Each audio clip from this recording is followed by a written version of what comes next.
அவங்க 2006 விஜயகாந்த் தனியாக நிற்கிறாரு, 234 தொகுதியிலே நிற்கிறாரு. அது ஒரு பேசும் பொருள் ஆன அடுத்த நிமிஷமே 11 அடுத்த தேர்தலுக்குள்ளார விஜயகாந்த் ஒரு பெரிய பின்பம் ஆயிடுறாரு.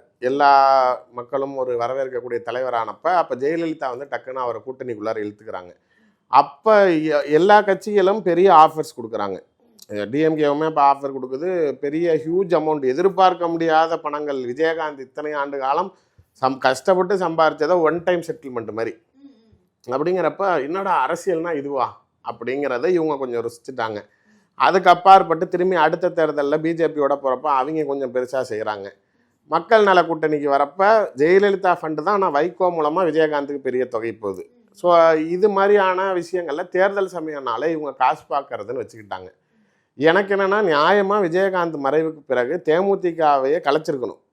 அவர் தானே ஆரம்பித்தார், அவர் இறந்துட்டார், இதுக்கு மேலே எங்களுக்கு என்னங்க கட்சி நடத்துவாங்கன்ற ஒரு நம்பிக்கை இருக்குல்ல, அவங்களே அந்த முகமாக மாறணும்னு விருப்பப்படுறாங்க. கரெக்டு. கம்பெனியாக இருந்தால் நீங்கள் சொல்கிற மாதிரி சொல்லலாம், இது மக்கள் சேவைக்காக ஆரம்பிக்கப்பட்டது. சரி, நீங்கள் சொல்கிற லாஜிக்கிலே சரி, மகன் இருக்கிறாங்க பண்ணட்டும், இல்லை இந்த அம்மாவே பண்ணட்டும், கொஞ்சமாச்சு மக்களுக்காக அப்படின்னு யோசிக்கிறாங்களான்னா எதுவுமே இல்லை. நீங்களே யோசிச்சு சொல்லுங்கள், அவங்க ஏதாவது இது வரைக்கும் மக்கள் பிரச்சனைக்காக வெளில வந்து போராடினாங்கன்னு.